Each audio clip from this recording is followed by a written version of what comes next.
سلام علينا وعلى عباد الله الصالحين أشهد أن لا إله إلا الله وأن محمدا رسول الله أفعال المباركات والصلوات والطيبات ഒന്നും ചെല്ലാതെ നമ്മളെ ഇമാമ പട്ടം സലാം വേണ്ടി പോകാൻ തോന്നിയാൽ അത്തഹിയ്യാത്തുലില്ല. ഇനിയിപ്പം നമ്മള് ഇവിടെ അല്ലാത്ത വേറെ എവിടെയെങ്കിലും തറാവിക്ക് കൂടുന്നതെങ്കിലും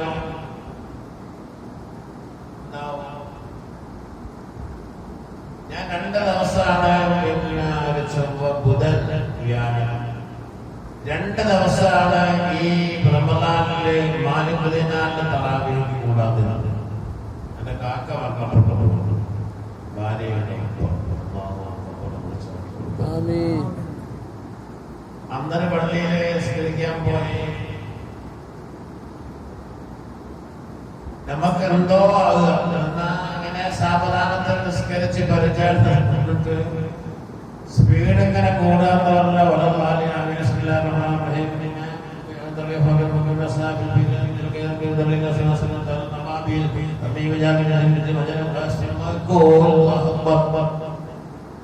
നമ്മളെ ഫാത്തിഹ അൽഹംദുലില്ലാഹി റബ്ബിൽ ആലമീൻ അർറഹ്മാനിർ റഹീം എത്തിയിട്ടുണ്ടാവില്ല.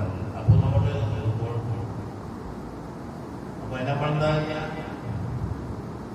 അതിനെ നമ്മൾ ചെയ്യാനില്ലെന്ന് പറഞ്ഞാൽ നമുക്ക് അങ്ങനെ വലിയ സംഭവം നമ്മളിൽ ഉണ്ടായിക്കഴിഞ്ഞാൽ പിന്നെ അതിനെ നമ്മൾ സൂക്ഷിക്കാനുള്ള ഒരു മാർഗം ഇമാമന്റെ ഫാത്തിഹ പകുതിയാകുമ്പോഴേക്കാണ് നമ്മൾ ഫാത്തിഹ തുടങ്ങുന്നത്. വലല്ലാലിന്ന് പറയുന്ന നേരം ആമീൻ എന്ന് പറയാൻ ഫാത്തിഹ ഓതി എത്തിയത് എപ്പോഴാണോ അല്ലാണ്ട് ഫാത്തിഹ തുടങ്ങിയത് മണമാണ്. നേരെ മറ്റ് ഫാത്തിഹയ്ക്ക് വേറെ തകരാറുള്ളതെന്ന് പറഞ്ഞാൽ നമ്മൾ ഫാത്തിഹ ഓതിക്കൊണ്ടിരിക്കുമ്പോ അതുവരെ ചില ഫാത്തിഹ പുറത്തായിട്ട് ഇനി ആൾ നാട്ടു പറയാൻ ഒരാൾ നാട്ടു പറഞ്ഞ നിസ്കാരം പത്തിനാണ്. ഇനി ഒരാള് ഫാത്തിഹ ഒരു മാലിക്കുകയോ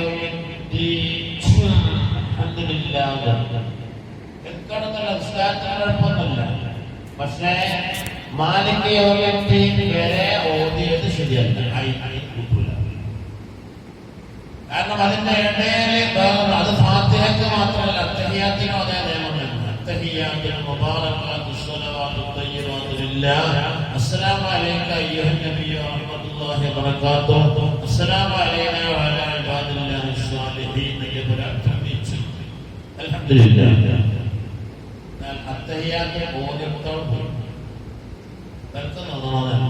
നിസ്കാരം പാത്തിലേക്ക് പോകുന്നില്ല എന്ന് പറഞ്ഞാൽ നമ്മൾ ചെല്ലുന്ന ദിക്റുകൾ 2 ജാതിയാണ്. ഒന്ന് നിസ്കാരത്തിൽ പെട്ടത്, മറ്റത് നിസ്കാരത്തിൽ പെടാത്തതാണ്. ഇമാമ വലല്ലാലിൻ എന്ന് ചൊല്ലിയാൽ ആമീൻ എന്ന് പറയാൻ മഅ്മൂമീങ്ങൾക്ക് സുന്നത്താണ്. അത് നിസ്കാരത്തിൽ പെട്ട ദിക്റാണ്. നമ്മളങ്ങനെ ഫാത്തിഹ ഓതുന്നവരാണ് ഇമാമ കണ്ടിട്ട് സൂറത്തും നിർത്തിക്കാഞ്ഞിട്ട് സുജൂദിലെ പോക്കും ചെയ്തില്ല. നമ്മളെ നമ്മള് പോകാൻ പറ്റൂല. പിന്നെ അങ്ങനെ നമ്മളെ മാലിക്ക് മറ്റോ ഒപ്പര വരന്നത് പോണം. ഇമാമനെ വളർത്തണം. അത് നിസ്കാരത്തിൽ പെട്ട ദിക്റാണ്. അതുകൊണ്ട് നമ്മളെ ഫാത്തിഹ പറഞ്ഞു പോകത്തില്ല. നമുക്ക് മാലിക്കയെ പറ്റി പിന്നെ അങ്ങനെ ഫാത്തിഹ നിസ്കാരത്തിൽ പെട്ട ദിക്റുകളാണെങ്കിൽ കുഴപ്പമില്ല, പെടാത്തതാണെങ്കിൽ പൊതുവരെ ഓതിയ ഫാത്തിഹയാണെങ്കിൽ ഫാത്തിഹ. അപ്പൊ അതൊക്കെ നമ്മൾ പഠിച്ചു വെക്കുക. അല്ലെങ്കിലൊക്കെ പറഞ്ഞില്ലേ, ഗഫലത്തായി പോയാൽ എന്താ പറ്റാന്നറിയില്ല. നാളെ പള്ളിയിൽ നിസ്കരിച്ച എത്ര റക്അത്താണ് അഭിപ്രായം? ചിലര് പറഞ്ഞ് 3 നിസ്കരിച്ചിരുന്നു, ചിലര് പറഞ്ഞ് 4 നിസ്കരിച്ചിരുന്നു. ഉറപ്പിച്ച് പറയാൻ ആർക്കും അറിയില്ല. മാമന് ഞാൻ നാലെണ്ണ നിൽക്കരുത്. അങ്ങനെയാണ് CCTV പരിശോധിച്ചു നോക്കുന്നത്. ഇപ്പോൾ അങ്ങനെ ഒന്നുണ്ടല്ലോ. CCTV ഉണ്ടാവാം. നമ്മുടെ കാസർഗോഡ് ഓഫീസിൽ കാണും. അപ്പൊ ഇവിടെ നിസ്കാരത്തിന്റെ റക്അത്തുകളുടെ എണ്ണത്തിൽ അഭിപ്രായ വ്യത്യാസം CCTV നോക്കിയാണ്. അപ്പൊ എന്താ ഉറപ്പായ പിന്നെ നിസ്കാരം പാത്തില്ല പോയില്ല. എല്ലാവരും മാറ്റി നിസ്കരിക്കണം. ഇനിയിപ്പോലെ ആളെ ഇവിടെ സലാം വേണ്ടി തിരിഞ്ഞൊക്കെ ഇറങ്ങി ആയത്തിൽ കുറിച്ച് ഓർന്നേരം ഒരാൾ പറഞ്ഞ 3 ഐറ്റമുള്ളൂ. അവിടെ ഇമാമിന് സംശയമായി. ഇമാമ് നേരെ അപ്പുറത്താറോട് ശരിയാണോ? അതെ 3 ഐറ്റമുള്ളൂ. എന്നാ വേഗം എണീച്ച് റക്അത്ത് നിസ്കരിച്ചാൽ മതി. ഒരു സലാം വേണ്ടി പോയത് കൊണ്ടോ 3 അസ്തഗ്ഫിറുല്ലാഹ് ചൊല്ലിപ്പോയത് കൊണ്ടോ ഒന്നും തിരിഞ്ഞിരുന്ന് പോയത് കൊണ്ടോ ഒന്നും പ്രശ്നമില്ല. ഒരുപാട് സമയം വൈകി പോയാൽ ഹബീബായ മുത്തുനബി ഒരു 4 റക്അത്ത് നമസ്കാരം 2 റക്അത്ത് സലാം വേണ്ടി റസൂലുള്ളാഹി നബിയെ മറ്റൊരു സ്ഥലത്ത് പോയിട്ട് അന്ന് എന്തോ ഒരു ഹാലായ റസൂലുള്ളാഹി ഒരു സഹാബി വന്നിട്ട് ചോദിച്ചു,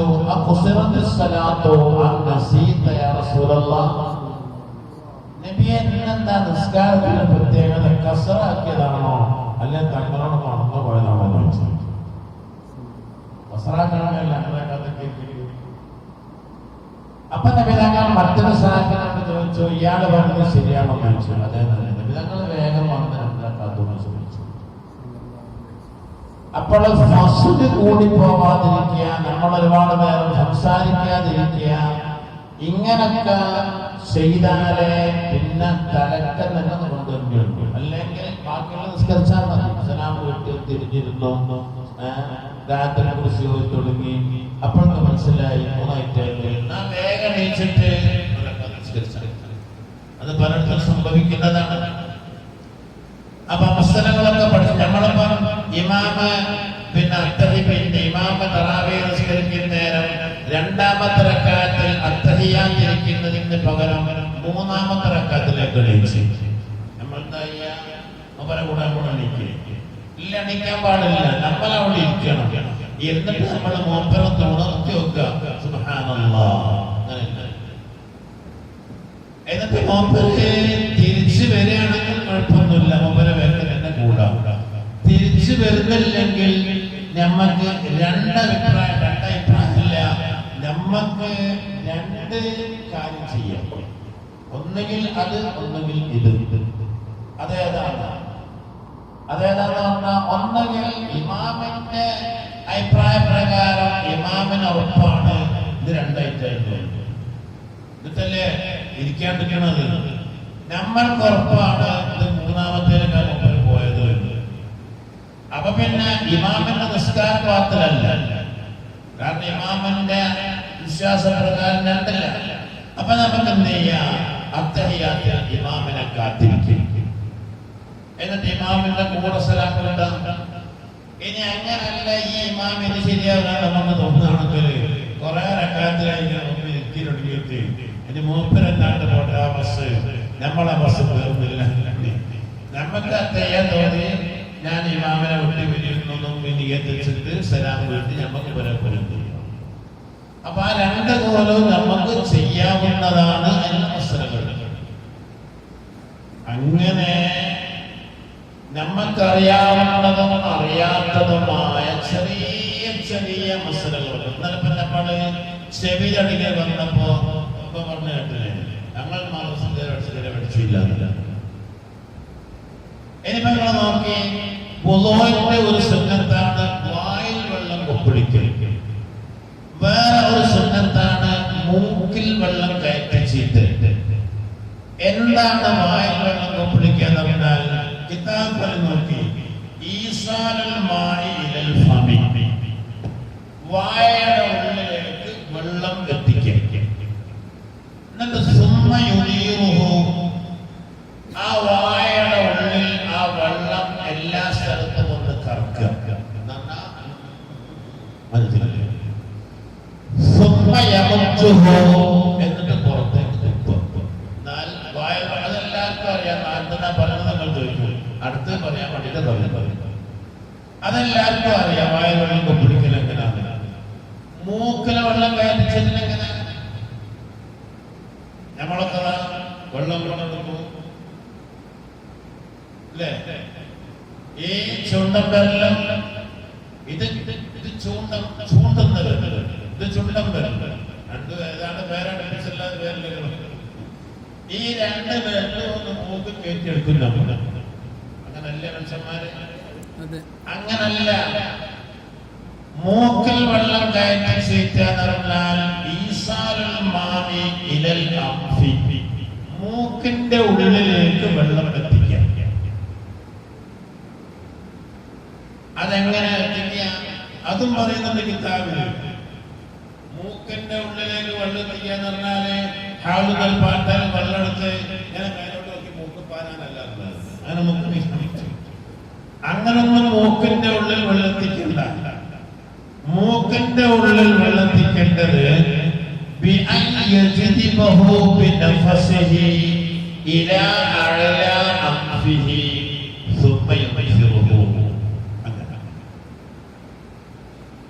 വലിയ ഹിക്മത്തുകളാണ് ഇതൊക്കെ.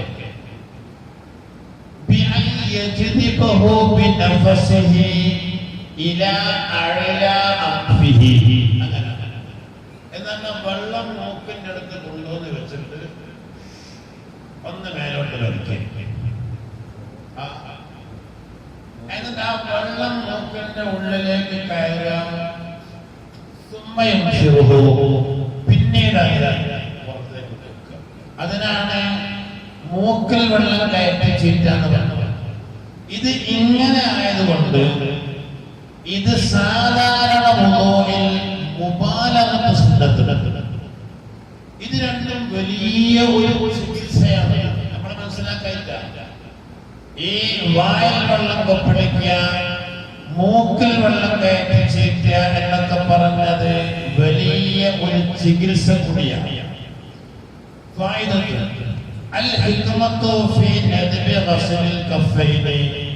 മുങ്കൈ കഴുകുക, വായിൽ വെള്ളം കൊപ്പിടിക്കുക, മൂക്കിൽ വെള്ളം കയറ്റി ചീറ്റുക. അതിന്റെ ഒന്നാമത്തെ ഹിക്മത്ത് മഅരിഫത്തു ഔസാഫിൽ മാഇ, നമ്മൾ ഉപയോഗിക്കുന്ന വെള്ളം വുളൂഇന് പറ്റിയ വെള്ളമാണോ എന്ന് മനസ്സിലാക്കാൻ വേണ്ടിയിട്ട്. കയ്യിലെടുത്താൽ വ്യത്യാസം തോന്നണില്ല, വായിലാക്കിയാൽ രുചിക്ക് വ്യത്യാസം തോന്നണില്ല, മൂക്കിലാക്കിയാൽ വാസനക്ക് വ്യത്യാസം തോന്നണില്ല. ഈ മൂന്ന് നിലക്കും നമ്മൾ ഉപയോഗിക്കുന്ന വെള്ളം വുളൂഇന് യോഗ്യമാണോ എന്നറിയാനാണത്രേ വുളൂഇന്റെ മുമ്പിൽ തന്നെ ഈ മൂന്ന് കാര്യങ്ങൾ സുന്നത്താക്കപ്പെട്ടിട്ടുണ്ട്. ചിലര് പറഞ്ഞു ഗസ്ലുൽ കഫൈനി, രണ്ട് കൈ നമ്മളിപ്പോൾ കഴുകുന്നത് ലിൽ അഖിലി മിൻ മവാഇദിൽ ജന്ന, സ്വർഗത്തിലുള്ള പഴങ്ങൾ തിന്നാനുള്ള ഒരുക്കമാണ്. അപ്പൊ സ്വർഗത്തിലുള്ള പഴം തിന്നാന് ഒരു കൈ ഹൗദിലിട്ട് ഇങ്ങനെ കുളിക്കാൻ പോരാ. അത് ദുനിയാവിലത്തെ ചോറ് തിന്നാനോ അങ്ങനെ തന്നെയാണ്. അത് നമുക്കൊരു പാടാണ്. വായിൽ രണ്ട് മുൻകൈ കഴുകാൻ കൽപ്പിച്ചതിലൂടെ സ്വർഗത്തിലുള്ള ഭക്ഷണം കഴിക്കാൻ മുമ്പിനായ മനുഷ്യൻ ഒരുങ്ങുകയാണെന്നതിന്റെ സൂചന. ദുനിയാവിലും ഭക്ഷണം കഴിക്കാൻ കൈ കഴുകലും വായിൽ വെള്ളം കൊപ്പിടിക്കലും സുന്നത്തുണ്ട്. അതൊരു കൈയല്ല, അത് ഒന്നിങ്ങനെ കഴുകല്ല. ഒരു കൈയിൽ മൊബൈലും പിടിച്ചിട്ട് ഇതിങ്ങനെ ഇങ്ങനെ ചോട്ട് കാട്ടി കൊടുക്കലല്ല. രണ്ട് കൈയും കഴുകൽ സുന്നത്താണ് എന്ന് കൂടി പഠിപ്പിക്കലാണ്. നമ്മൾ പഠിക്കുന്നില്ല എന്ന് മാത്രം പഠിപ്പിച്ചു നോക്കുന്നുണ്ട്. മനുഷ്യന്റെ ഹാരണോ മനുഷ്യനറിയ ഞാനും ചോറ് വന്ന് കഴിഞ്ഞിട്ട് വലത്തെ കയ്യിൽ മൊബൈൽ പിടിച്ച് എടുത്തേ കയ്യിൽ കഴിയും.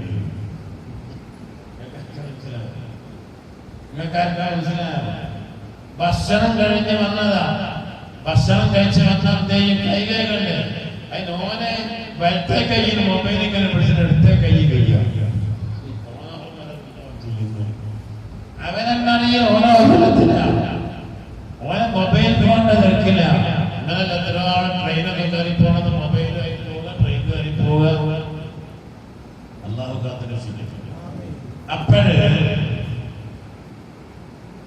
കൈ കഴുകുന്നതിലുള്ള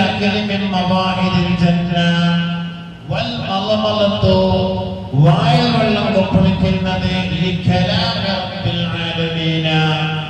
പടച്ചതിനോട് സംസാരിക്കാൻ വേണ്ടിയാണത്രേ.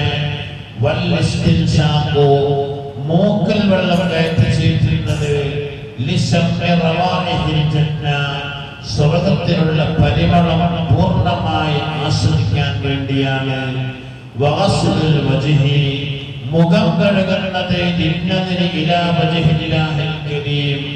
റബ്ബുൽ ഇസ്സത്തിന്റെ ലാത്തിലേക്ക് നോക്കാനുള്ള അതിനു വേണ്ടിയാണ്.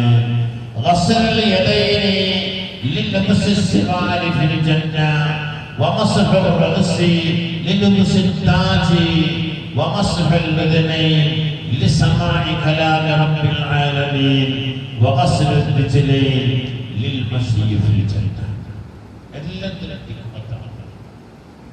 രണ്ട് കൈകൾ കഴുകുന്നത്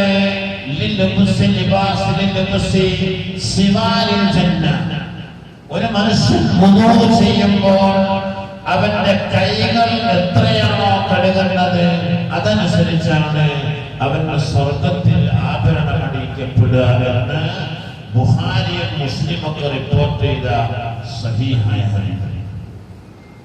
കൈകളെത്ര നിങ്ങൾ കൈകൾ നീട്ടിക്കഴുകണം. ആ നീട്ടിക്കഴുകുന്ന കൈകൾ നമ്മളെ ഇപ്പൊ നല്ല മേലോട്ട് കയറ്റാൻ പറ്റാത്ത സ്ഥലങ്ങളിലല്ലേ നല്ല ടൈറ്റ് കൈയകത്തിട്ട് എവിടെയും പോലും സഹീഹല്ലാത്ത രീതിയിലാപ്പെടുന്നത്. കൈകൾ കൈയിന്റെ തോളം കൈ വരെ നീട്ടിക്കഴുകുന്നുണ്ട്. ആരാ ചെയ്യുന്നത്? ആർക്കും സമയമില്ല നടക്കയില്ല. ഈ തോളം കൈ വരെ നീട്ടിക്കൈകളുടെ പ്രത്യേകത തോളം കൈ വരെ ഒരു മനുഷ്യന് സ്വർഗത്തിൽ ആഭരണം അണിയിക്കപ്പെടും. അത് മാത്രമല്ല ഇന്ന ഉമ്മത്തി യുദ്ഹൗന യൗമൽ ഖിയാമത്തി ഖുർറൻ മഹജ്ജലീൻ. എന്റെ സമുദായത്തിന് ഖിയാമത്ത് നാളിൽ വിളിക്കപ്പെടുക ഖുർറൻ മഹജ്ജലീൻ എന്നാണ്. മുഖവും കൈകാലുകളും വെളുത്തവരെ. എത്ര വിളിക്കുക? വുളൂ ചെയ്യുമ്പോൾ എത്രയാണോ മുഖം കഴുകിയത്, വുളൂ ചെയ്യുമ്പോൾ എത്രയാണോ കൈ കഴുകിയത്, വുളൂ ചെയ്യുമ്പോൾ എത്രയാണോ കാല് കഴുകിയത്, ആ വെള്ളം എത്തിയ സ്ഥലങ്ങളൊക്കെ സ്വർഗത്തിൽ പ്രകാശിക്കും. മുഅ്മിനായ മനുഷ്യൻ ആ പ്രകാശത്തിന് വേണ്ടിയാണ്. ഇതിപ്പോഴേ വുളൂഇന്റെ സുന്നത്തുകളിലുണ്ട് തഖ്ലീലുൽ അസാബിഅ് എന്ന് പറഞ്ഞൊരു സുന്നത്ത്. തഖ്ലീലുൽ അസാബിഅ് എന്ന് പറഞ്ഞാൽ കയ്യിന്റെ കാലുകളുടെ വിരലുകളെ ചിക്കർക്കുക എന്നർത്ഥം. കൈകളെ ചിക്കർക്കുക എന്ന് പറഞ്ഞത് തസ്ബീഹ് എന്ന് പറഞ്ഞാൽ ഒരു കൈയെ മറ്റൊരു കൈയിൽ കോർക്കുക. സാധാരണ കൈകൾ കോർത്ത് പിടിക്കാൻ അങ്ങനെയല്ല ഒരിക്കൽ. എന്നാൽ വുളൂഇന്റെ കോർക്കൽ അങ്ങനെയല്ല.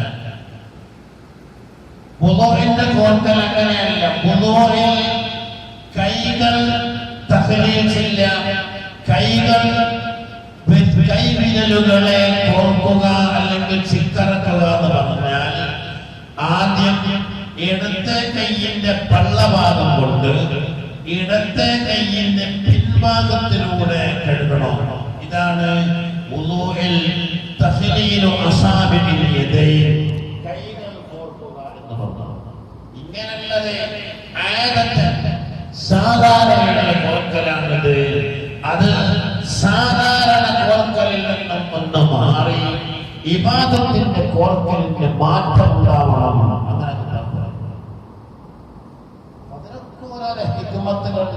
ഇതിന്റെ അർത്ഥം എന്താണെന്നറിയോ? ഇത് നമ്മൾ എന്തോ ചെയ്യല്ല, പറഞ്ഞത് ചെയ്യാം. നമുക്ക് തോന്നണം നമ്മളെന്തോ ചെയ്യല്ല. ഈ ഖുഫ് തടവുക എന്ന് പറഞ്ഞ സാധനം ഇസ്ലാമിലാണ്. ഈ സോക്സ് അടകലല്ല, അത് മറ്റേ ആൾക്കാർക്ക്. സോക്സ് അടക്കുന്ന ഒരു കൂട്ടരുണ്ട്. അതിന് മറ്റേ മുജാഹിദ് ജമാഅത്തിലൊക്കെ കൊടുക്കും, നമ്മളെ കൂടില്ല. അപ്പോൾ ഈ ഹുഫ തടവുന്ന, ഹുഫ എന്ന് പറഞ്ഞാൽ തന്നെ പുറത്ത് വെള്ളമായാൽ കാലിലേക്ക് വെള്ളം ചേരാത്ത ഒരു കുറയാണ്. ഹുഫ തടവുമ്പം തടവേണ്ടത് കൈവിരലുകളെ കൊണ്ട് അതിന്റെ പുറഭാഗം ഒന്നിങ്ങനെ വെച്ചാൽ മതി. എന്നാ കാല് കഴുകുന്നതിന് പകരമായി. നാട്ടിൽ മുഖ്യമായ ആളുകൾക്ക് ഒരു ദിവസമേ അതിനുള്ള ഓഫർ ഉള്ളൂ. യാത്രക്കാരായ ആളുകൾക്ക് 3 ദിവസം വരെ അതിന് ഓഫർ ഉണ്ടെന്നുമാണ് ഹദീസിലുള്ളത്. നമ്മളാരും ചെയ്യാത്തത് കൊണ്ട് നമുക്കതറിയില്ല. വലിയ യാത്രകൾ ചെയ്യുന്ന ആളുകൾക്ക് 3 ദിവസം വരെ കാലിലുള്ള ഹുഫ അഴിക്കേണ്ട ആവശ്യം പോലുമില്ല ഒന്ന് ചെയ്യാൻ. അപ്പൊ ആ നിലക്ക് ഹുഫ തടവുന്നിടത്ത് ദീൻ ഹദീസ് പറയുന്നത് ലൗലം ദീനു അലൗലനി, നമ്മളെ കാണുന്ന ദീന് ഓരോരുത്തരുടെ പ്രകാരമായിരുന്നെങ്കിൽ ലകാന അസ്ഫലുൽ ഖുഫി ബിൽ മസ്ഹി ഔലാ ബിൽ അഅ്ലാ. ഖുഫ തടക ഖുഫന്റെ അടിഭാഗല്ലേ നിർത്തുകൊണ്ട് വുളൂ ചെയ്യുമ്പോൾ ഖുഫ തടകേണ്ടത് നമ്മളെ യുക്തിവാദ പ്രകാരമായിരുന്നെങ്കിൽ അടിഭാഗം തടകേണ്ടതാണ്. അപ്പം ഇസ്ലാം യുക്തിക്കനുസരിച്ചല്ല, അത് ദീനിൽ അള്ളാഹുവിന്റെ ഹബീബായ നബി തങ്ങളുടെ നിർദ്ദേശമനുസരിച്ച് ചെയ്യുക. ഇപ്പൊ നോക്കി, ഇവിടെ ജുമുഅക്ക് ഇമാമത്തുന്ന സ്ഥലത്ത് ഇവിടെ മിമ്പർ, നമുക്ക് ഈ മിമ്പർ എടുത്ത് അപ്പുറത്ത് വെച്ചിട്ട് ഇപ്പുറത്ത് ഇമാമുണ്ടാകുന്ന കുഴപ്പമാണ്. ഒരു കുഴപ്പമില്ല, നിസ്കാരം ശരിയാകെ ജുമുഅ ശരിയാകെ ചെയ്യും. പക്ഷേ ഹബീബായ മുത്തനബിയുടെ നിർദ്ദേശങ്ങൾ അനുസരിച്ച് കർമ്മശാസ്ത്ര പണ്ഡിതന്മാർ പറഞ്ഞത് ഫയകൂനുൽ മിമ്പറു അലാ യമീനിൽ മിഹ്റാബ്. ഖുത്ബയോട് ഉപയോഗിക്കുന്ന മിമ്പർ മിഹ്റാബിൽ ഇമാമ നിൽക്കുന്ന ഇമാമിന്റെ വലതുഭാഗത്താവണം സുന്നത്താണ്. അപ്പൊ ഇമാമിന്റെ വലതുഭാഗത്ത് വെക്കണം. ഇത് അപ്പുറത്തെ ജുമുഅ ശരിയാവാനൊക്കെ എന്നില്ല. പക്ഷെ എന്താ അതിനുള്ള ഹിക്മത്ത് എന്താണെന്ന് നോക്കുന്നതിനാണ്. എന്ത് ഹിക്മത്താണ്?